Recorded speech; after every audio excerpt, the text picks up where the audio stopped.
we had the wall, people wouldn't be coming up. We could fix that in so fast if the Democrats would agree. But if they don't agree, we might as well do what they always say they want. We'll bring them to sanctuary city areas and let that particular area take care of it, whether it's a state or whatever it might be. It's just another notion that is unworthy of the presidency of the United States and disrespectful of the challenges that we face as a country, as a people, to address who we are, a nation of immigrants. Well, Republicans and Democrats now concede that it is a crisis on the border. The president saying it's so much so you have to do something with the people there, and he's considering taking some illegal immigrants who can't be held past 20 days and bringing them to sanctuary cities around the country, many of them run by Democrats. If you look at a map, there are now, as of March, 178 sanctuary jurisdictions.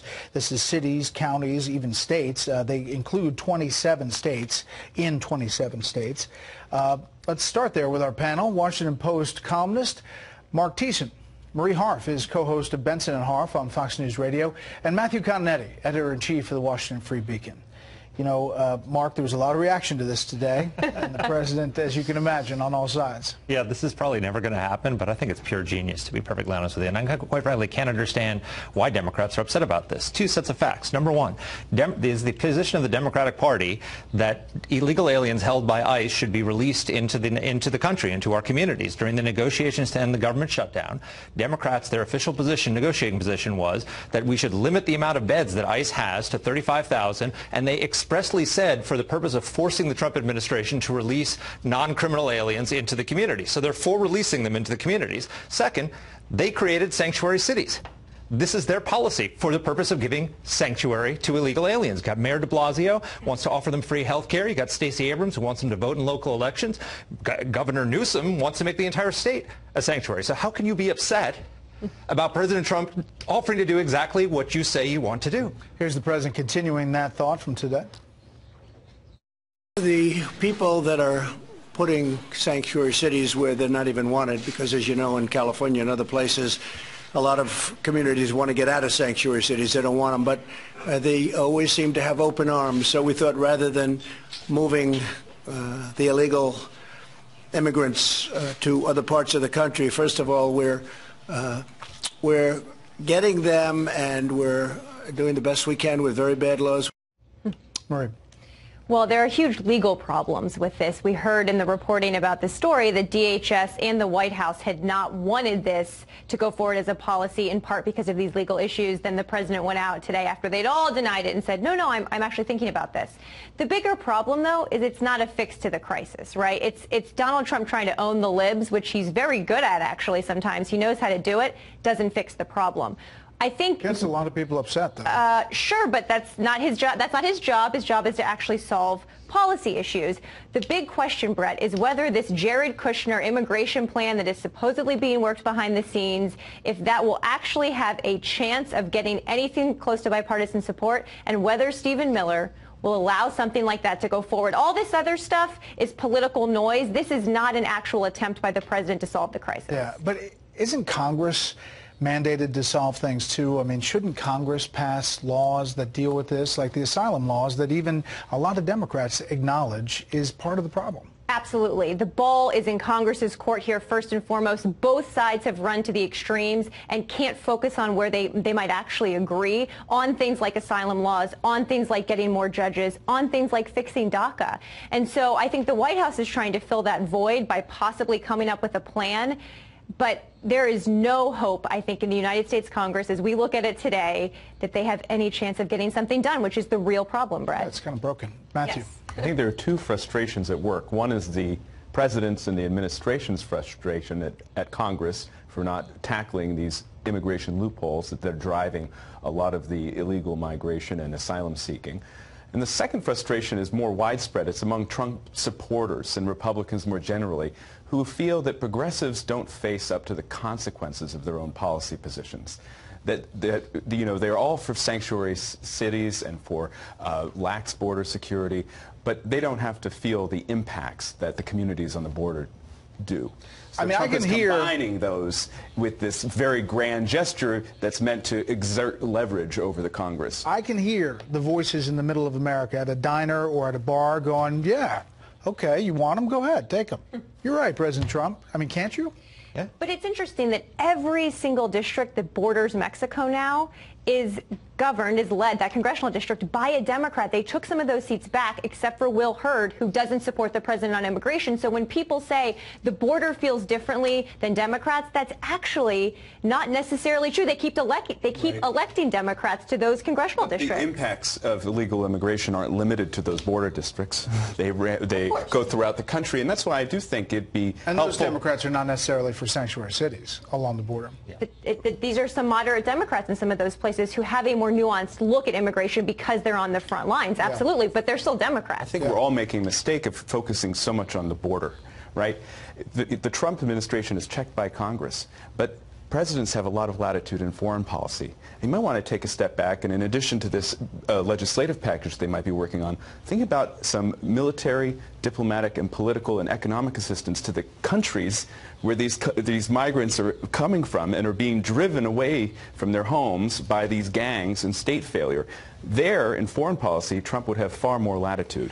The Secretary of State is actually in Latin America, I think, doing the opposite, trying to put leverage on some of those instead of doing it a different way. The New York Times, Mark, writes about this Homeland Security effort. It was not clear what Mr. Trump meant by his request or additional comment to Mr. McElhinney that he would pardon him if he encountered any legal problems as a result of taking the action of denying migrants along the border. The DHS has responded to this piece, saying at no time has the president indicated, asked, directed, or pressured the acting secretary to do anything illegal, nor would the acting secretary take actions that are not in accordance with our responsibility to enforce the law. You know, a lot of things we don't know the context, whether they're said or not said, or whether there's jokes or not jokes, but DHS responded to the New York Times there. Yeah, I don't think that President Trump is actually serious about doing this. If he was, and he could do it legally, then that's fine. But I think he's trying to make a point, which is that the Democrats are becoming the party of illegal immigration. They are not. It used to be, if you go back and look at Chuck Schumer in 2009, where he gave a speech at Georgetown and said illegal immigration is wrong, plain and simple. Democrats don't say that anymore. They're got de Blasio giving them health care. You got Stacey Abrams talking about there was just a vote in the House, a symbolic vote, but it's a vote in the House. Only 4 Democrats voted against allowing illegal immigrants to vote in local elections. The party is becoming embracing illegal immigration. So he's basically saying, okay, you want them, you can have them. On the politics issue of it, as there's acknowledgement that there is a crisis, despite the early rhetoric, Marie, does it become a more difficult political issue for Democrats? What would be helpful for the Democrats going into 2020 is having a House led by Democrats that actually puts forward a plan. Even if it doesn't go anywhere, even if they vote on it and no Republicans do and it never goes anywhere in the Senate, I do think that they were given control of one of the houses of Congress, and it would be good politics and actually good policy, too, to come up with what a Democratic immigration policy looks like. So we're not just called the party of illegal immigration or open borders, because I actually don't think Democrats mostly are. That would be good for Democrats to do, and I would look to Nancy Pelosi to lead that effort. Yeah, sort of like a GOP health care plan. Same kind of deal. Both parties want this issue for 2020. Yeah. Trump wants it for border security. The Democrats want it for family separations, the treatments of migrant. All depends on how the public views it on Election Day next year. President Trump has used the government of the American people as a bargaining chip for his fabricated solution to a manufactured crisis. This border emergency is nothing more than a manufactured crisis. President Trump must stop holding the American people hostage, must stop manufacturing a crisis. Okay, first they said there was no crisis. Then they said it was a manufactured crisis at the border. Those are the Democrats over the last 2 months saying all of that. But now Democrats in the media, they're finally admitting there is a crisis. But now they're blaming President Trump. Now remember this, Chuck Schumer, Bill Clinton, Dianne Feinstein, Barack Obama, Hillary Clinton all said, yes, we must have stronger border protections, voting for barriers and more. But instead of doing legislation to fix that, again, they are blaming the president, even trying to claim he's trying to take away all sorts of things at the border when it comes to what's going on with asylum rights.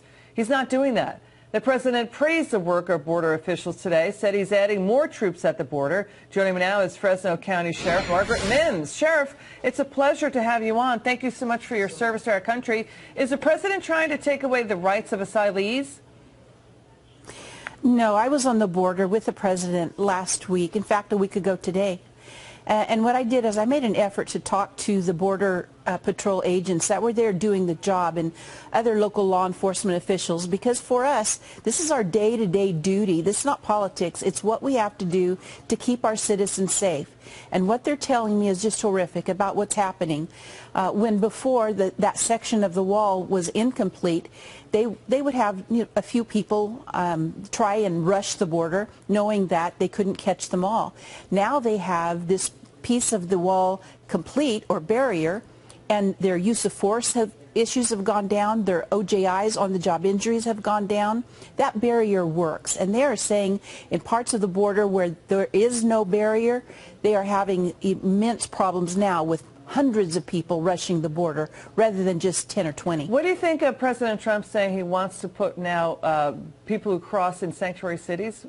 Nancy Pelosi says that's cruel, and he's using children and immigrants as migrants crossing as pawns. Your take on that? Well, I'm not so sure the sanctuary cities may not welcome that. I'm sure they're going to want to have some kind of control about who it is. And unfortunately, what our Border Patrol officers and agents are doing is they don't have any choice. People are just coming, and they're having to deal with every single one of them that does. Yeah, Sheriff, the sanctuaries. I want to get your reaction to President Obama commenting on how immigrants should assimilate and should try to learn the English language. Let's watch. Should we want to encourage newcomers to learn the language of the country they're moving to? Of course. Does that mean that they can never use their own language? No. Of course that it doesn't mean that, but it's not racist to say, if you're going to be here, then you should learn the language of the country that you just arrived at, because we need to have some sort of common language in which all of us can work and learn and understand each other.